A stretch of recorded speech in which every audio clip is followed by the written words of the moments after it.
History with Anand sir में आपका स्वागत है।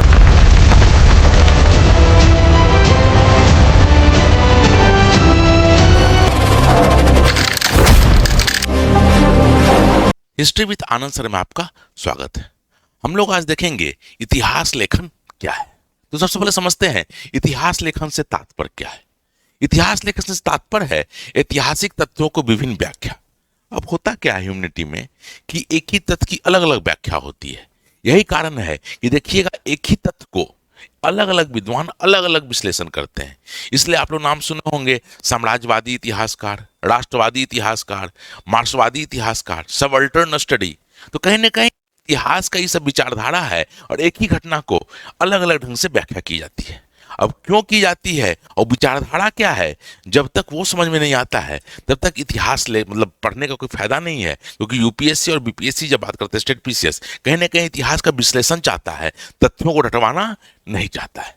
तो आइए देखते हैं। किसी भी सामाजिक विज्ञान में यह स्वाभाविक होता है कि किसी तथ्य विशेष पर विद्वानों की समझ में अंतर हो। कई बार समझ में अंतर के साथ साथ बौद्धिक पूर्वाग्रह भी इसके लिए उत्तरदायी होता है। एक टर्म आ गया बौद्धिक पूर्वाग्रह। एक होता है कि भाई समझ में अंतर है और दूसरा बोले बौद्धिक पूर्वाग्रह। अब बौद्धिक पूर्वाग्रह क्या है, तो देखोगे जब हम लोग साम्राज्यवादी दृष्टिकोण पढ़ेंगे तो उनका मकसद ही है भारत के इतिहास को तोड़ मोड़ कर प्रस्तुत करना, ताकि वो क्या कर सके, अंग्रेजों की अपनी शासन व्यवस्था को बना सके। इसलिए बोलते पूर्वाग्रह।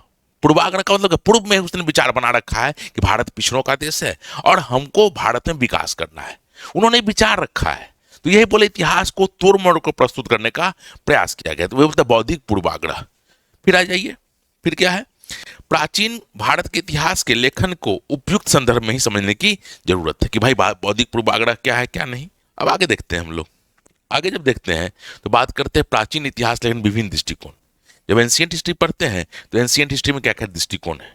मुख्य रूप से हम लोग तीन दृष्टिकोण को पढ़ना है, साम्राज्यवादी दृष्टिकोण, राष्ट्रवादी दृष्टिकोण और मार्क्सवादी दृष्टिकोण। आज हम लोग क्या करेंगे, थोड़ा सा साम्राज्यवादी दृष्टिकोण को समझने का प्रयास करेंगे और धीरे धीरे नेक्स्ट वीडियो में एक एक टॉपिक को एक्सप्लेन करने का प्रयास करेंगे।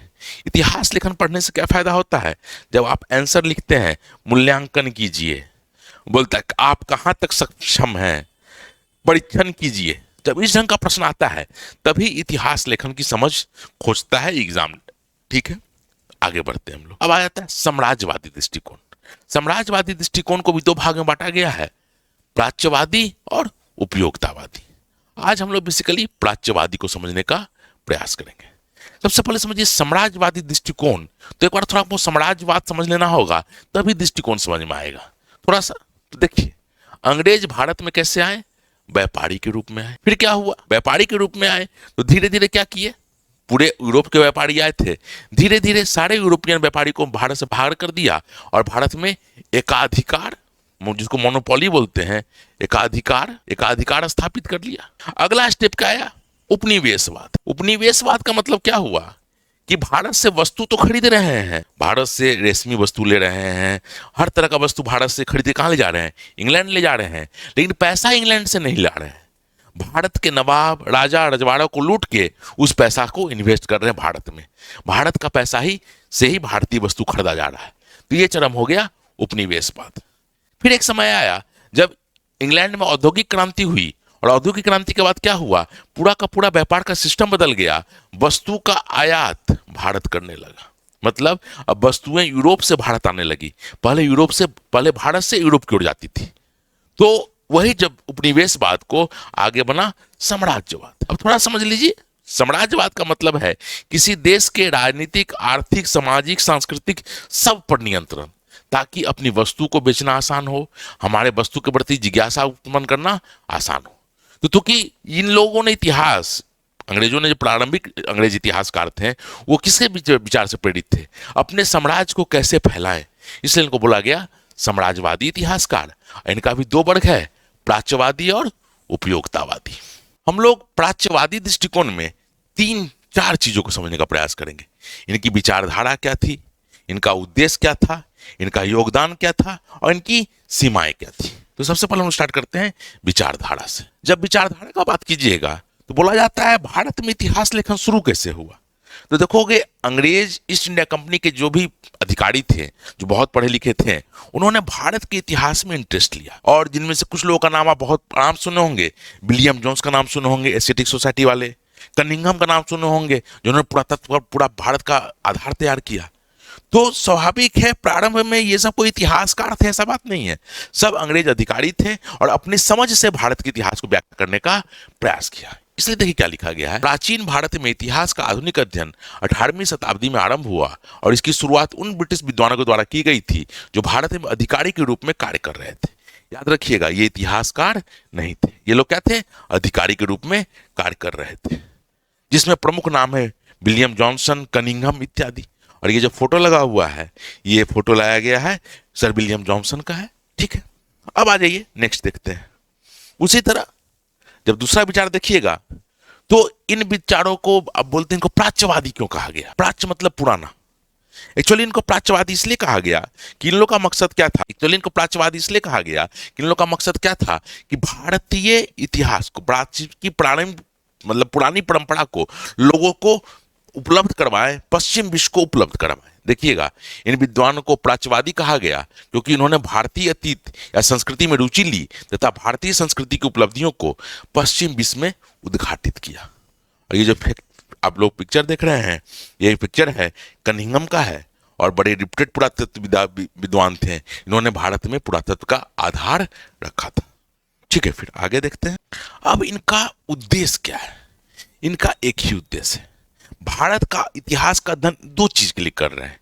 पहला चीज इसलिए कि जब हम भारत पर शासन करें तो शासन करना आसान हो, अगर इतिहास की समझ हो तो विद्रोह की संभावना कम हो जाती है और शासन करना आसान हो जाता है, पहला चीज। और दूसरा चीज, भारतीयों के दिमाग में ये बैठाना चाहते हैं कि देखो तुम अपने इतिहास के बारे में कुछ नहीं जानते हो, जबकि हम भी तुम्हारे इतिहास से परिचित करा रहे हैं।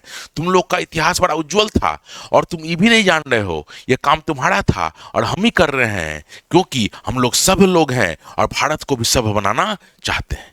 तुम्हारा अतीत तो अच्छा है लेकिन वर्तमान खराब है और तुम्हारे वर्तमान को ठीक करने के लिए अंग्रेजों का शासन में होना बहुत जरूरी है। और ये विचारधारा इतना प्रभावी रहा कि जब आप कांग्रेस का पढ़ेंगे, कांग्रेस का जब उदारवादी चरण पढ़ेंगे तो उसमें भी देखेंगे कि कांग्रेस के उदारवादी नेता जो है वो कभी ये नहीं बोलते अंग्रेजों भारत छोड़ो, वो बोलते हैं अंग्रेज अपनी नीति परिवर्तन करे और अपना राज्य बना के रखे, क्योंकि अंग्रेजों के बिना भारत का आधुनिकीकरण संभव नहीं है। तो एक विचारधारा के बल पर जो शासन करना होता है उसकी पैठ यहीं से आरंभ हो जाती है। ठीक है, अब आगे देखिए। अब देखिए इनका योगदान क्या था, तो कुछ योगदान तुमको भुलाना मतलब लेना ही पड़ेगा। सबसे पहले जो फोटो देख रहे हैं ये क्या है, ये एशियाटिक सोसाइटी ऑफ बंगाल का फोटो है। विलियम जॉन्स ने 1784 में एशियाटिक सोसाइटी ऑफ बंगाल की स्थापना की।